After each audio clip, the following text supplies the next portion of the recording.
Hello lovely student, exercise 6.2 elements of mathematics class 9। Question number 4 जो हम कर रहे हैं, 3 क्वेश्चंस हम प्रीवियस वीडियो में शूट कर चुके हैं, तो आप प्लीज प्रीवियस वीडियोस को देख लीजिए। नेक्स्ट क्वेश्चन 4 से अब हम इस वीडियो में स्टार्ट करेंगे।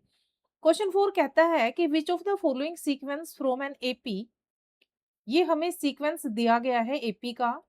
इसमें फ्रॉम एन एपी, इनमें से कौन सा सीक्वेंस एपी है, एपी की फॉर्म में, ये हमें बताना है।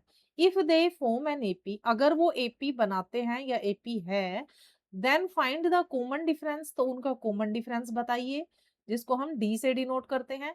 And the next three terms after the last given term, last में जो एक टर्म हमें दी गई है, उसके बाद की नेक्स्ट थ्री टर्म्स जो है वो हमने फाइंड आउट करनी है। तो हमें इसमें सबसे पहले जो देखना है वो ये देखना है कि इसमें से कौन सा सीक्वेंस जो है वो हमारा अर्थमेटिकल प्रोग्रेशन है, यानी कि एपी है। तो चलिए सबसे पहले ये देखते हैं फर्स्ट वाले पार्ट को, जिसमें हम A2 में से A1 माइनस करेंगे। A2 माइनस A1, यानी 4 में से जब हमने 2 माइनस किया तो हमारे पास क्या बचा, 2 बचा। अब हम थर्ड टर्म में से सेकंड टर्म को माइनस करेंगे, यानी A3 माइनस A2, तो ये हमारे पास 6 माइनस 4 होके यहाँ पर भी ये 2 बचेगा। अब 8 में से 6 माइनस करेंगे, यानी कि A4 में से हम A3 माइनस करेंगे, तो हमारे पास यहाँ पर भी 8 में से 6 माइनस करके 2 आएगा। अब देखिए जो हमने इनका डिफरेंस निकाला है, ये क्या है, सेम है। तो इसका मतलब क्या है, yes it is a AP. सबसे पहले तो इसके सॉल्यूशन में हम ये लिखेंगे, यस दिस सीक्वेंस, हम अपने आंसर को ना अच्छे से डिस्क्राइब करेंगे। दिस सीक्वेंस इज एपी, ये सीक्वेंस जो है वो एपी है सीक्वेंस, बिकॉज, इसका रीजन भी हम लिख देते हैं, because common difference of the terms, common difference of the terms is same. इन सबका कॉमन डिफरेंस सेम है, इसलिए ये एक एपी है। अब उसने हमसे पूछा है सेकंड केस का कॉमन डिफरेंस बताइए, तो हमें इसका डी बताना है। तो डी क्या आया है, 2 आया है। ठीक है, कॉमन डिफरेंस हमने पता लगा लिया, 2 आया है। आगे वो हमसे कहता है कि इसके नेक्स्ट थ्री टर्म्स जो है वो फाइंड आउट करो। तो नेक्स्ट थ्री टर्म्स निकालने के लिए, यानी A4 तक हमें गिवन है, तो हमें A5 निकालना है, A6 निकालना है और A7 निकालना है। ये तीन टर्म्स जो हमें फाइंड आउट करने हैं। तो A5 निकालने के लिए A4 प्लस में D कर देंगे, A6 निकालने के लिए A5 प्लस में D, और A7 निकालने के लिए A6 प्लस में D। प्रीवियस टर्म में D ऐड करना है। A4 हमारे पास 8 है, 8 में 2 ऐड करेंगे 10 आ जाएगा, 10 में 2 ऐड करेंगे तो 12 आ जाएगा, और 12 में हम 2 ऐड करेंगे तो 14 आ जाएगा। तो इस एपी की नेक्स्ट थ्री जो टर्म्स हैं वो क्या होंगी, next three terms are 10, 12 and 14। Clear? तो चलिए पार्ट नंबर 2 पे चलते हैं। इसके पार्ट नंबर 2 में सबसे पहले हम ये पता लगाएंगे कि क्या ये एक एपी है या फिर ये एक एपी नहीं है। इस क्वेश्चन का स्क्रीनशॉट ले लीजिए अगर आपको फिर से ये क्वेश्चन देखना है तो, या फिर आप रिवर्स करके भी देख सकते हैं। चलिए नेक्स्ट क्वेश्चन की ओर चलते हैं, पार्ट नंबर 2। तो पार्ट नंबर 2 में जो हमें एक रूट वाली डिजिट दी गई है, तो रूट वाली डिजिट को देखकर आपको बिल्कुल भी कंफ्यूज नहीं होना है, क्योंकि रूट वाली डिजिट जो है उनके भी कुछ रूल होते हैं। आप रूट को एक वेरिएबल मान के चलिए। जैसे हम अलजेब्रा जब हम पढ़ते हैं, तो जब अलजेब्रा में हम देख एक्स वाई जो भी हमारे वेरिएबल होते हैं उसके अकॉर्डिंग क्वेश्चन को सोल्व करते हैं, तो यहाँ पर भी जो ये रूट है इसको आप एक तरह से वेरिएबल मानकर चलिए। तो चलिए देखते हैं सबसे पहले क्या ये एक एपी है या नहीं है। तो इसका पता लगाने के लिए हम इनका कॉमन डिफरेंस निकालेंगे। तो A2 में से A1 माइनस करेंगे, यानी 3 प्लस √2 में से -3 करेंगे, तो देखिए 3 से 3 कैंसिल आ गया, तो क्या बच गया, √2 बच गया। अब A3 में से A2 माइनस करेंगे, A3 हमारा है 3 प्लस √2, उसमें से माइनस करेंगे सेकंड टर्म, यानी 3 सॉरी यहाँ पर 2 √2 है, तो यहाँ हम लिखेंगे सेकंड टर्म 3 प्लस रूट 2। तो 3 से 3 कैंसिल हो गया, बचा क्या? 2 रूट 2 माइनस रूट 2। तो इसको अगर हम x मान ले रूट 2 को, तो अगर मान लो यहाँ होता 2x माइनस x, तो हम क्या लिखते? 2x में से 1x गया, x बच गया। ठीक इसी तरह यहाँ भी बिहेव करना है। 2 रूट 2 में से जब 1 रूट 2 हमने माइनस किया, तो हमारे पास क्या बच गया? रूट 2 बच गया, क्योंकि इस 2 में से इस 1 को माइनस करेंगे, ये वैल्यू इनकी एज इट इज रहेगी, जैसे कि वेरिएबल रहता है। ठीक है, क्लियर हो गया ये पॉइंट? आई होप क्लियर हो गया होगा। चलिए आगे बढ़ते हैं इस पे। इसमें देखिए आगे अब हमें फाइंड आउट करना है कि क्या ये एपी है या नहीं है। Yes it is AP because इसके कॉमन डिफरेंस क्या है? सेम है। अब अगर ये एपी है तो इसका हमें डी लिखना है, तो डी कितना है इसका? रूट 2। अब हमें इसकी नेक्स्ट 3 टर्म्स लिखनी है, यानी कि A4, A5 और A6। तो A4 निकालने के लिए A3 में हम डी ऐड करेंगे। A3 हमारा क्या है? A3 हमारा थर्ड टर्म ये है, 3 प्लस में 2 रूट 2 और d यानी कि रूट 2 ऐड करेंगे। तो यहाँ रूट 2 ऐड करके रूट 4 नहीं करना है फ्रेंड्स। इसके बाहर जो नंबर लिखे हैं वो ऐड होंगे, तो यहाँ कुछ नहीं है, 1 लेंगे। तो ये आ जाएगा 3 प्लस 3 रूट 2। ठीक है, ये वाला 1 और ये वाला 2 मिलकर 3 बनाएगा। अब देखिए ये हमने कर दिया, A4 निकाल दिया। A5 निकालने के लिए A4 प्लस में D करेंगे। A4 हमारा है 3 प्लस में 3 रूट 2, उसमें हम D ऐड करेंगे यानी रूट 2। तो ये आ जाएगा 3 प्लस इसमें ये ऐड करेंगे तो 1 आ जाएगा यहाँ पे 4 root 2। Sixth term find out करेंगे A5 प्लस में D। तो A5 हमारा आया है 3 प्लस में 4 रूट 2, उसमें हम D यानी रूट 2 ऐड करेंगे तो ये आ जाएगा 3 प्लस में 5 रूट 2। तो हमने नेक्स्ट 3 टर्म्स जो है इस एपी के फाइंड आउट कर दिए हैं। तो चलिए थर्ड पार्ट को लेते हैं अब हम। थर्ड पार्ट में सब फर्स्ट ऑफ ऑल हमें ये देखना है कि क्या ये एक एपी है या नहीं है।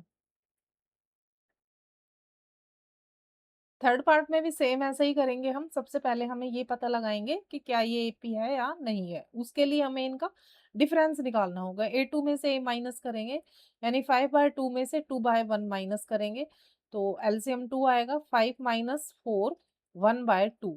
फर्स्ट 2 टर्म्स का वो जो डिफरेंस है वो आया है 1/2। अब सेकेंड और थर्ड टर्म का डिफरेंस निकालते हैं। देन 3 माइनस 5/2 करेंगे, एलसीएम सेम 2 आएगा। 6 माइनस 5 1/2। इस टर्म का भी डिफरेंस 1/2 आया है। फोर्थ टर्म है 7/2, उसमें से थर्ड टर्म को माइनस करेंगे, एलसीएम 2 आया। 7 3 2 जा 6, ये भी 1/2 आया। तो देखिए कॉमन डिफरेंस जो है वो तीनों का सेम है। तो yes this is a AP. ये एपी है। अब इसने हमसे डी पूछा है, कॉमन डिफरेंस को डी से डिनोट करेंगे तो वो है 1/2। नेक्स्ट 3 टर्म्स हमने निकालनी है। 1 2 3 4 टर्म्स हमें दी गई है। A5 हमने निकालना है और A6 और A7। तो A5 निकालने के लिए हम करेंगे A4 प्लस में D। A4 हमारा यानी कि ये वाली टर्म है 7/2, इसमें हम ऐड करेंगे 1/2, तो ये आ जाएगा 8/2 यानी कि 4। अब 6 टर्म निकालने के लिए A5 में D ऐड करेंगे, तो ये आ जाएगा हमारी A5 जो है वो 4 आया है, इसमें 1/2 ऐड करेंगे, एलसीएम 2 आएगा। यहाँ आ जाएगा 8 प्लस 1 यानी 9/2। अब सेवंथ टर्म निकालने के लिए A6 में D ऐड करेंगे। A6 हमने अभी फाइंड आउट किया है 9/2 है, और इसमें हम प्लस करेंगे 1/2। तो जब हम इसमें 1/2 प्लस करेंगे तो ये आ जाएगा 10/2। कैंसिल कर देंगे 2 से, तो ये हमारा आ जाएगा 5। तो नेक्स्ट 3 टर्म्स हमारे हो गए 4 9/2 और 5। ठीक है, तो चलिए इसके फोर्थ पार्ट को देखते हैं कि क्या ये एक एपी है या नहीं है। तो देखिए देखने में तो लग रहा है कि इन दोनों का माइनस कर देंगे रूट 6 आ जाएगा, इन दोनों का माइनस कर देंगे रूट 10 आ जाएगा, लेकिन कभी भी ऐसे माइनस नहीं होता, ना ऐसे प्लस होता है। रूट के अंदर की डिजिट सेम होती हैं तभी उनका प्लस माइनस होता है। इस कंडीशन में हम क्या करेंगे, देखिए फर्स्ट टर्म जो है एज इट इज रहेगा, सेकंड टर्म में हम क्या कर सकते हैं, इसको यहाँ पे सोल्व करते हैं। चलो √2 को हम क्या लिख सकते हैं, √2 को हम लिख सकते हैं 4 × 2। अब 4 परफेक्ट स्क्वायर किसका है, 2 का, तो ये आ जाएगा 2√2। तो √8 को हमने कन्वर्ट करके लिख दिया 2√2। ऐसे ही हम 18 को लिखेंगे तो √18 को हम क्या लिख सकते हैं, √18 को हम लिख सकते हैं 9 × 2। तो 9 × 2 जब हम लिखेंगे तो ये आ जाएगा 3√2, क्योंकि 9 का परफेक्ट किसका परफेक्ट स्क्वायर है, 3 का। तो यहाँ लिखेंगे 3√2। ठीक है। अब इसमें हमने जो डी निकालना है वो निकाल लेंगे। तो 2√2 में से 1√2 घटाएंगे तो √2 आ जाएगा। ठीक है, 3√2 में से 2 रूट घटाएंगे तो √2 आ जाएगा। तो कॉमन डिफरेंस क्या आ गया, डी आ गया। और अब इनका कॉमन डिफरेंस सेम है तो yes it is a AP. Common difference भी हमने निकाल दिया और एपी भी बता दिया कि यस दिस इज एपी। अब इसमें हमें नेक्स्ट 3 टर्म्स निकालनी है। तो A4 निकालेंगे, A5 और A6 फाइंड आउट करेंगे। तो A4 निकालने के लिए A3 प्लस डी करेंगे, A4 प्लस डी करेंगे और A5 प्लस डी करेंगे। A3 यानी कि 3√2 प्लस √2 तो आ जाएगा 4√2। यहाँ 4√2 प्लस √2 तो आ जाएगा 5√2। यहाँ 5√2 प्लस √2 तो ये आ जाएगा 6√2। इस तरह से हमने ये तीनों टर्म्स जो है वो फाइंड आउट कर दिए। तो चलिए फिफ्थ पार्ट को करते हैं सॉल्व। फिफ्थ पार्ट में भी सबसे पहले हमें फाइंड आउट करना है कि क्या ये एक एपी है, क्या ये एपी नहीं है। तो देखिए ये √3 है, ये √6 है, ये √9 है। √3 का परफेक्ट स्क्वायर होता नहीं, √3 लिखेंगे, इसको √6 लिखेंगे। अब इसका परफेक्ट स्क्वायर होता है 9 का तो ये 3 आ जाएगा स्क्वायर रूट इसका। लेकिन अगर हम इनका डिफरेंस निकालें तो ये माइनस होगा ही नहीं। ठीक है, और ये ना ये इसके साथ माइनस होता है तो no it is not a AP, ये एक एपी नहीं है because common difference is not same, because common difference is not same. ये लिखकर हम अपने आंसर को कंप्लीट कर सकते हैं। चलिए लास्ट पार्ट लेते हैं इसका। इसमें भी हमें सेम बताना है क्या ये एपी है या नहीं है। तो देखिए A2 माइनस में से A फर्स्ट टर्म घटाएंगे तो आप लिख दोगे यहाँ पर A, फिर आप लिख दोगे A3 माइनस A2 तो ये भी आ गया A, फिर आप A4 में से A3 माइनस कर दोगे तो ये भी आ गया A, और आप कहोगे कि ये तो AP है। बट बिल्कुल जो है ये दिस इज टोटली रॉन्ग। इसका सही सॉल्यूशन क्या होगा वो देखते हैं। देखिए इस तरह से हम इसे माइनस नहीं करेंगे, हम इसमें क्या करेंगे, कॉमन लेंगे। ठीक है, इसमें से हम कॉमन लेंगे। चलिए मैं अब आपको स्टेप बता देती हूँ। इन दोनों में से कॉमन लेंगे हम, A आएगा, A कॉमन आएगा हमारे पास, तो अंदर बचेगा A-1। ठीक है, अब इन दोनों में से देखिए मिनिमम नंबर कॉमन लेंगे तो A2 है, A2 कॉमन हो गया A-1। अब इन दोनों में से कॉमन लेंगे A³ कॉमन आएगा, अंदर बचेगा A-1। तो अब आप देखकर बताइए क्या इनका डिफरेंस सेम है, इसमें जो पावर है वो क्या हो रही है, इंक्रीज हो रही है। तो कॉमन डिफरेंस इनका सेम नहीं है, तो no it is not a AP. इस तरह से हमने इस क्वेश्चन के सभी पार्ट सोल्व कर लिए। फ्रेंड्स क्वेश्चन नंबर 4 के पार्ट नंबर 1 में हमसे मिस्टेक हो गई है, हमने डिजिट को ध्यान से नोट नहीं किया, और उसमें हमारा जो क्वेश्चन है अगर उस हिसाब से डिजिट मिलती है उस हिसाब से तो सही है, लेकिन अगर हमें डिजिट जो एक्चुअल में दी गई है वो क्या दी गई है, वो है ये क्वेश्चन 4 का फर्स्ट पार्ट मैं आपको फिर से करा देती हूँ। इसमें एक्चुअल में दिया गया है 2, 4, 8 एंड 16। मैंने यहाँ 6 और 8 लिख दिया। अगर उस कंडीशन में मिलता है तो yes it is AP, but अगर डिजिट ये है तो no it is not AP. Reason क्या है, इन दोनों का सब्ट्रैक्शन करेंगे, कॉमन डिफरेंस निकालेंगे 2 आएगा, इन दोनों का कॉमन डिफरेंस निकालेंगे तो 4 आएगा, और इन दोनों का कॉमन डिफरेंस निकालेंगे तो 8 आएगा। तो ये दो इनका कॉमन डिफरेंस जो है वो सेम नहीं है, तो इस कंडीशन में दिस इज नॉट एपी। ठीक है फ्रेंड्स, तो आप उस क्वेश्चन के उस पार्ट को इस तरह से समझिएगा। हो जाता है कभी कभी क्वेश्चंस के नंबर्स जो है वो अप डाउन हो जाते हैं और मिस्टेक हो जाती है, तो इसको अवॉइड करिएगा। ये पार्ट मैंने आपको करवा दिया है। अगर उस तरह से आपको मिलता है 2468 लिखा हुआ, तो फिर वो एपी है, ठीक है? क्योंकि अगर वो डिजिट हमें मिली है तो उस हिसाब से सॉल्यूशन ठीक है। लेकिन इस ये अगर हमें डिजिट मिली है तो फिर ये एपी नहीं है, और अगर एपी नहीं है तो आगे 3 टर्म्स हमें निकाल भी नहीं सकते हम, ठीक है? तो चलिए अब क्वेश्चन नंबर 5 को लेंगे। चलिए फटाफट क्वेश्चन नंबर 5 की रीडिंग करते हैं। फाइंड द कॉमन डिफरेंस, हमें कॉमन डिफरेंस फाइंड आउट करना है। And right the next 4 term, और अगली 4 टर्म्स हमें बतानी है, ऑफ द अर्थमेटिकल प्रोग्रेशन। उसने हमें पहले ही बता दिया कि ये एक अर्थमेटिकल प्रोग्रेशन है, हमें सिर्फ इसकी नेक्स्ट जो है 4 टर्म्स है वो बतानी है। लेकिन उससे पहले हमें इनका डी तो फाइंड आउट करना ही पड़ेगा। तो -1, 1/4 एंड 3/2। तो डी निकालने के लिए हमारा फॉर्मूला है A2 माइनस A1। तो A4 माइनस -1। इस चीज का ध्यान रखना फ्रेंड्स, कभी आप इसी माइनस से काम चला लो तो ये माइनस हमारा रूल वाला है, ये वाला माइनस, और ये जो माइनस है हमारा वो डिजिट के साथ है, तो पूरा -1 हम लिखेंगे। तो ये हो जाएगा 1/4 plus 1, then it will be LCM 4, and 1 plus में 4, देन 5/4। तो हमारा जो डी है वो क्या आया, 5/4। अब हम नेक्स्ट 4 टर्म्स निकालेंगे। तो नेक्स्ट 3 टर्म्स दी गई हैं, तो A4 से हमें स्टार्ट करना है। A4 निकालने के लिए A3 में हम D ऐड करेंगे। A3 हमारा 5/4 आया है, उसमें हम 3/2 ऐड करेंगे, ठीक है? एलसीएम क्या आएगा, 4 आएगा। देन 5 एंड 2 2 जा 4, 6, तो ये आ गया 11/4। ऐसे ही अब हम A5 निकाल देते हैं। A4 में फिर हमें D ऐड करना है। A4 हमारा है, अभी हमने निकाला 11/4, और उसमें हम ऐड करेंगे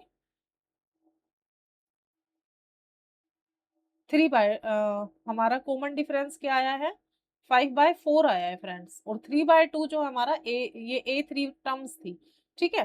तो इसमें हमें 5/4 ऐड करना है, क्योंकि कॉमन डिफरेंस 5/4 है। यहाँ हमने उल्टा लिख दिया था, यहाँ 5/4 आना था और यहाँ पे थर्ड टर्म आना था। तो चलिए इसमें तो एलसीएम लेने की जरूरत नहीं है, क्योंकि ये ऑलरेडी एक लाइक फ्रैक्शन है, सीधा ऐड कर देंगे 16/4 आ जाएगा, और इसको कैंसिल करके ये हमें 4 मिलेगा, ठीक है? अब थर्ड टर्म निकालते हैं इसके। A5 में हमें फिर D ऐड करना है। A5 हमारा 4 आया है, और उसमें हमें ऐड करना है 5/4 जो हमारा D है। इसमें एलसीएम लेना पड़ेगा, 4 आएगा। 4 4 जा 16, 16 में 5 ऐड करेंगे तो ये आ जाएगा 21/4। अब हम अपनी फोर्थ टर्म यानी कि A7 फाइंड आउट करेंगे। तो A7 फाइंड आउट करने के लिए हमें A6 में ऐड करना है D।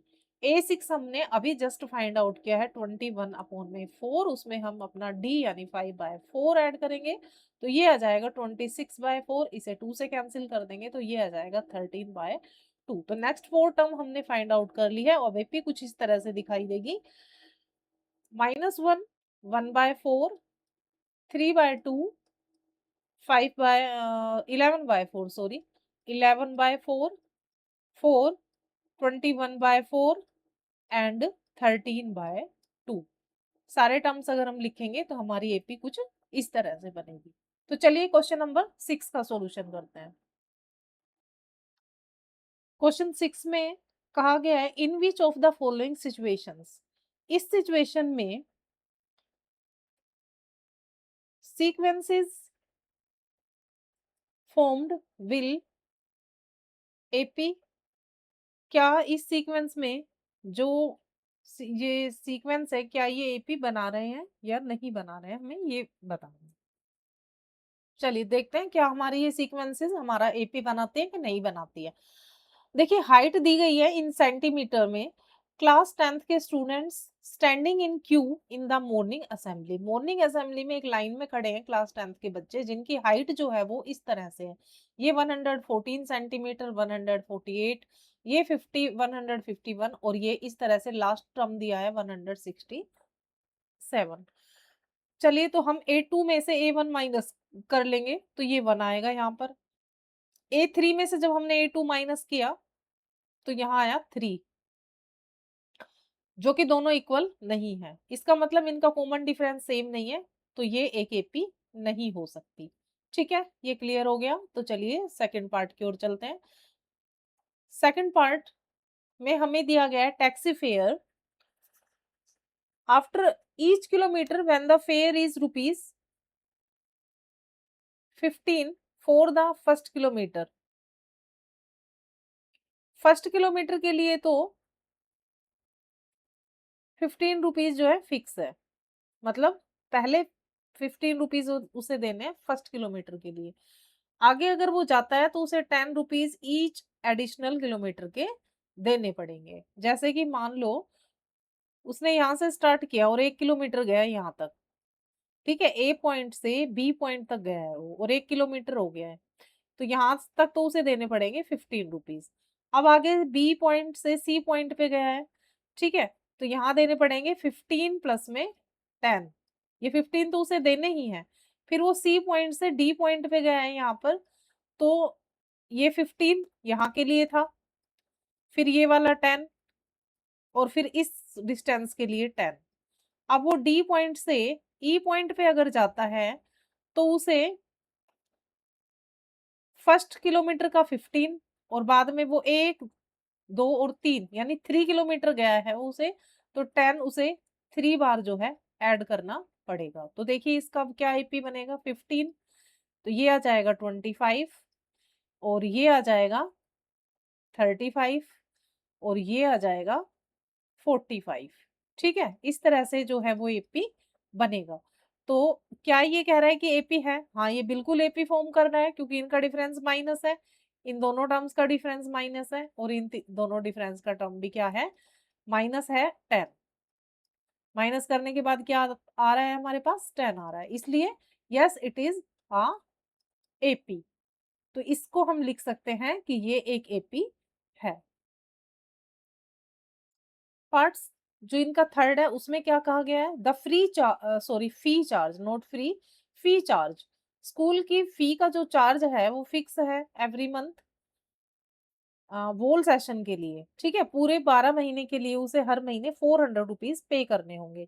यानी कि फर्स्ट मंथ फर्स्ट मंथ क्या हो जाएगा? A1, second month A2, third month A3, fourth month A4 और फिफ्थ मंथ A5 होगा और इस तरह से जो है वो आगे 12 मंथ के लिए कंटिन्यू रहेगा। तो इस मंथ में भी ₹400 देने हैं, इस सेकंड मंथ में भी, थर्ड मंथ में भी, फोर्थ मंथ में भी और फिफ्थ मंथ में भी और आगे जो मंथ बचे हैं पूरे सेशन के उसमें भी। अब देखिए अगर हम इनका कॉमन डिफरेंस निकालते हैं, A2 में से A1 माइनस करेंगे तो 0 आएगा, A3 में से A2 माइनस करेंगे तो 0 आएगा, A3 में से A4 में से A3 माइनस करेंगे तो भी 0 आना है, A5 में से A4 माइनस करेंगे तो भी 0 आएगा। ठीक है? तो सारे टर्म्स इनमें हमारा कॉमन डिफरेंस क्या है? सेम है। तो इस कंडीशन में we can say that it is a AP. AP के लिए यही कंडीशन हमारी फुलफिल होनी चाहिए कि जो कॉमन डिफरेंस है वो हमारा सेम होना चाहिए। तो चलिए फोर्थ पार्ट की ओर चलते हैं। फोर्थ पार्ट में हमारे पास एक अमाउंट दिया गया है। वो अमाउंट कैसे मिलता है? मनी डिपॉजिट द अकाउंट, कुछ मनी जो है वो अकाउंट में डिपॉजिट किया जाता है एट द, ये क्वेश्चन हमारा थोड़ा सा रोंग जा रहा है। यस, एक अमाउंट है और एवरी मंथ एवरी मनी जो है डिपॉजिट करा जा रहा है every year, end of the every year, हर साल के एंड में वो अमाउंट जो है डिपॉजिट करा जाता है end of every year. When ₹1000 is deposit, जब ₹1000 डिपॉजिट किए जाते हैं तो सिंपल इंटरेस्ट जो मिलता है वो 10% मिलता है। तो इसमें देखो हम क्या करेंगे, एवरी ईयर डिपॉजिट मनी क्या है? एवरी ईयर डिपॉजिट मनी, इसको हम पहले थोड़ा सा सोल्व कर लेंगे। एवरी ईयर डिपॉजिट मनी ₹1000 है, ठीक है? अब उस पर 10% जो इंटरेस्ट लगेगा तो कितना बन जाएगा वो इंटरेस्ट? 10 अपॉन में 100 करेंगे तो ये हमारे पास आ जाएगा ₹100। ₹100 क्या हो गया? इंटरेस्ट हो गया। तो अमाउंट कितना बन गया जो हर साल के एंड में जमा किया जाता है? 1000 प्लस में 100 तो आ गया ₹1100, यानी ₹1100 एवरी ईयर जो है वो डिपॉजिट करे जाते हैं अकाउंट में। अब देखो जो फर्स्ट ईयर होगा उसमें उसने ₹1000 जमा कराए होंगे, है ना? तो ये फर्स्ट ईयर यानी कि A1, तो उसने क्या किया 1000 रुपीज डिपॉजिट कराए, उसका जो इंटरेस्ट बनेगा वो उसके एंड में बनेगा। तो नेक्स्ट ईयर क्या हुआ, नेक्स्ट ईयर सेकंड ईयर यानी हमारा A2 क्या आएगा, हमारा A2 होना चाहिए कि 1000 रुपीज तो थे ही उसके पास, अब उसने 1000 रुपीज और जमा करा दिए, तो इस 1000 रुपीज का जो 100 रुपीज इंटरेस्ट था वो तो मिलेगा ना इस साल, है ना? तो ये हो जाएगा 2100 रुपीज। अब थर्ड ईयर के लिए देखो, इसको कुछ हम ऐसे समझेंगे कि फर्स्ट ईयर के लिए 1000 रुपीज उसने जमा कराए, फिर उसको 100 रुपीज इंटरेस्ट मिला उस साल के एंड में, फिर उसने 1000 रुपीज जो है वो और जमा करा दिए, है ना? अब उसने यहाँ पर उसे इंटरेस्ट मिला है 100 रुपीज का, और ये 1000 रुपीज उसने फिर जमा कराए हैं, तो उसका इंटरेस्ट उसे अगले ईयर मिलेगा।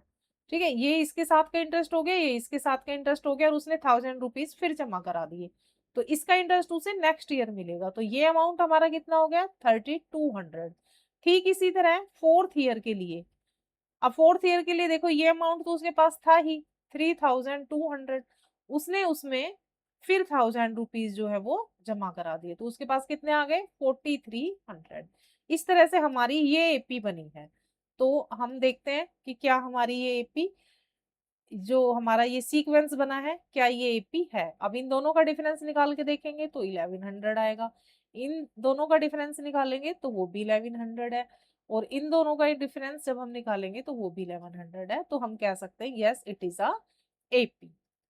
तो इस तरह से हमने एपी फाइंड करना, एपी एपी बनाना, नेक्स्ट टर्म्स निकालना, कॉमन डिफरेंस निकालना, वो इस एक्सरसाइज में सीख लिया है। आई होप आपको क्लियर हो गए होंगे आपके डाउट, और क्वेश्चंस अच्छे से समझ में आए हैं तो मुझे कमेंट बॉक्स में जरूर लिखिए। और हाँ, साथ साथ मेरी मिस्टेक भी मुझे बताइए, जो मैंने क्वेश्चन की इस क्वेश्चन के फोर्थ क्वेश्चन के फर्स्ट पार्ट में करी है, तो मैंने कौन से क्वेश्चन का और कौन सा पार्ट रॉन्ग किया है वो मुझे कमेंट बॉक्स में जरूर लिख के बताइए, उससे मुझे पता चलेगा आप मेरी वीडियोस कितने केयरफुली देखते हैं। Thank you students watching my video, and lots of love, take care, bye bye and Radhe Radhe.